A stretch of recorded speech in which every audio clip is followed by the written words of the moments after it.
સરકારની સામે એક એવી પેઢી આવીને ઊભી રહી કે જે ડરતી નહોતી, એક એવી પેઢી જેની કરોડ ટટ્ટાર હતી, એક એવી પેઢી જેના ગળામાં અવાજ હતો, એક એવી પેઢી કે જે તમારા લગાવેલા લેબલો કે વિશેષણોનો જેને ડર નહોતો લાગતો, એક એવી પેઢી કે જેને ટેરરિસ્ટ કહેવામાં આવે, કે જ્યોર્જ સોરોસના ફંડવાળા કે વિદેશી તાકાતોવાળા કહેવામાં આવે ત્યારે એ વાત પર હસી શકતી હતી. એક એવી પેઢી કે જેને પાકિસ્તાન કે ચાઇનાથી ફંડેડ પેઢી છે એવું કહેવામાં આવે ત્યારે એ તમારી કુબુદ્ધિ પર હસી શકતી હતી ને એની હાંસી ઉડાવી શકતી હતી. એક એવી પેઢી કે જેને 30 દિવસના મૌન પછી પણ નિરાશ ન કરી શકાય એવી પેઢીને જવાબ મળ્યો. પ્રધાનમંત્રી નરેન્દ્ર મોદીએ ફ્રન્ટ કેમેરા ઓન કરીને ઇન્સ્ટા મોડમાં આમ કરીને જોઈને વિડીયો બનાવ્યો. કદાચ આ પહેલી એમની તાકાત અને એ તાકાતને મળેલી પહેલી સફળતા છે.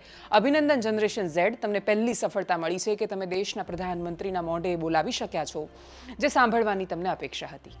હવે વાત એ છે કે શું પેઢી આજ સાંભળવા માંગતી હતી? તો એનો જવાબ ના છે. એ ઈચ્છતા હતા કે ધર્મેન્દ્ર પ્રધાનનું રાજીનામું મળે, પણ છતાંય દરેક વખતે સંઘર્ષ તમે ધારો એ જ પરિણામ બાજુ જાય એ જરૂરી નથી. એ લોકોનો નિર્ણય રહેશે કે આગળ એ શું કરવાના છે. એમનો નિર્ણય સામે આવી ગયો છે. અભિજીત દિપકેએ કહ્યું છે કે આંદોલન ચાલુ રહેવાનું છે. સોનમ વાંગચુક અને અભિજીત દિપકે સહિતના માણસો જે જંતર મંતર પર અત્યારે ધરણા પ્રદર્શન કરી રહ્યા છે, they are not on same page. એ એક જ પેજ પર નથી, એક જ વિચાર પર હવે નથી. સોનમ વાંગચુકે પારણા કરી લીધા છે. જેપી નડ્ડા સહિતના લોકો પહોંચ્યા, એમને સમજાવવામાં સફળ થયા. સરકાર તરફથી મુત્સદ્દીગીરીમાં આ એમની બહુ જ મોટી સફળતા છે. એટલા માટે કેમ કે તમે નેગોસિએશન કરો, વાટાઘાટો કરો, કોઈને સમજાવવાનો પ્રયત્ન કરો અને આટલા મોટા આંદોલનમાં તમને કોઈને સમજાવી શકવામાં સફળતા મળે તો એ સરકાર તરફથી એ એકચ્યુઅલી બહુ જ મોટો માસ્ટર સ્ટ્રોક છે. પહેલી વાર એવું થયું હશે ને કદાચ ખેડૂત આંદોલનમાં પણ આટલું નહોતું થયું કે એક જ દિવસમાં બે વાર પ્રાઇમ મિનિસ્ટર સ્ટેટમેન્ટ આપે. એમણે સવારે જવાબ આપ્યો, એમણે અલગ અલગ ભાષાઓમાં એમના જેટલા પેજ છે ત્યાં લખવામાં આવ્યું અને દરેક જગ્યાએ પ્રધાનમંત્રી નરેન્દ્ર મોદીએ ટ્વીટ કરીને સીધી જ એ યુવા પેઢીને સંબોધીને કહ્યું કે અમે આમાં કશું કરીશું. સફળતા મળતી ન દેખાઈ. સોનમ વાંગચુકને એમને પારણા કરાવવામાં સરકાર સફળ થઈ. જેપી નડ્ડા અને બાકીના કેન્દ્રીય મંત્રી જીતેન્દ્રસિંહ પીએમઓના મિનિસ્ટર એ પહોંચ્યા હતા અને એમણે એમને પારણા કરાવ્યા. એના પછી પણ પ્રધાનમંત્રી નરેન્દ્ર મોદી રાત્રે 12-12:30 વાગે જ્યારે એક વિડીયો બનાવીને પોસ્ટ કરે છે તો એ બતાવે છે કે આ છોકરાઓમાં કેટલી તાકાત છે. જ્યારે તમે લડો છો ને બહુ જેન્યુઅન મુદ્દા માટે સતત લડો છો ત્યારે સૌથી પહેલાં શું થાય? તમારી લડાઈને ગણકારવામાં ન આવે. એ તમને તમારી લડાઈને ગણકારે નહીં, તમને ઇગ્નોર કરે. પછી તમારી તાકાત વધતી જુએ તો તમારા પર લેબલ લગાડે, વિશેષણ લગાડે. એના પછી ઉત્પાતી માણસો અંદર ઘુસાડે, એક આખો નેરેટિવ ચલાવે, મીડિયા તમારા માટે કશું પણ બોલે અને બધા પ્રયત્નો જ્યારે અસફળ થાય ત્યારે છેલ્લે સરકાર વાત કરવા તૈયાર થાય. જે પહેલાં થવું જોઈએ આદર્શ પરિસ્થિતિમાં તે પહેલાં જ વાત હોય.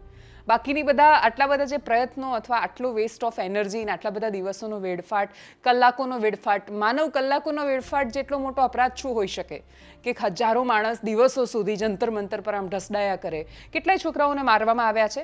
અપેક્ષાઓ હવે એમની શું છે સરકાર પાસેથી? એક તો જે છોકરાઓએ હિંસા નથી કરી, ઉપદ્રવી નથી, ખોટા કેસ કરવામાં આવ્યા છે, એ કેસ એમના પરથી પાછા લેવામાં આવે કેમ કે બહુ જેન્યુઅન છોકરા છે. બીજી અપેક્ષા સરકાર પાસેથી છોકરાઓ એ રાખી રહ્યા છે કે જે લોકોના મૃત્યુ થયા એમના મા બાપને સરકાર વળતર ચૂકવે. કોઈને દીકરો કોઈ પાછો નથી આપી શકવાનું, પણ છતાંય જ્યારે તમે વળતર ચૂકવો છો ત્યારે તમે એવું કહી રહ્યા છો કે અમારી ભૂલના કારણે આ થયું અને અમે એનો સ્વીકાર કરીએ છીએ. એટલે સરકાર પોતાના તરફથી થયેલી ભૂલ નહીં, અપરાધનો સ્વીકાર કરે.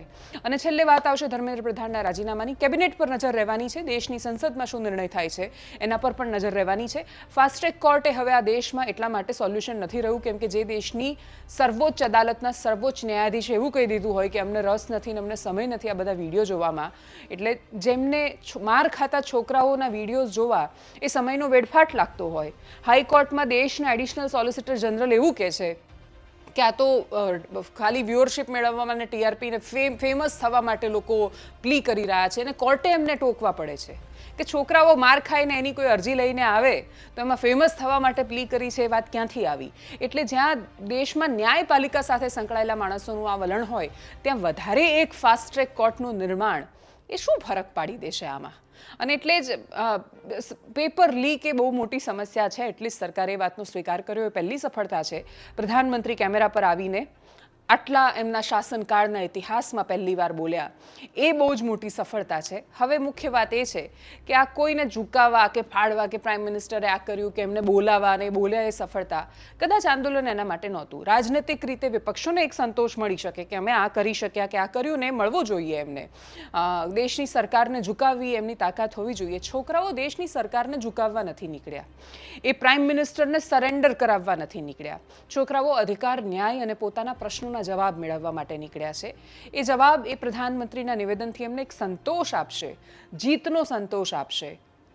પૂરી વ્યવસ્થા પરિવર્તન માટેની દિશા જો સરકાર જ્યાં સુધી નક્કી નહીં કરે, ઇમ્પ્લિમેન્ટ નહીં કરે, કેમ કે ભરોસો નથી રહ્યો બોલવા પર, શબ્દોની કિંમત ના રહે અને વિશ્વાસ ન રહે, ત્યારે પણ આ પ્રકારની સ્થિતિ થતી હોય છે. અપેક્ષા રાખીએ કે સરકાર મુદ્દાસર પ્રશ્નો અને મુદ્દાસર જવાબ એ વિષય પર વાત કરી શકે. નમસ્કાર.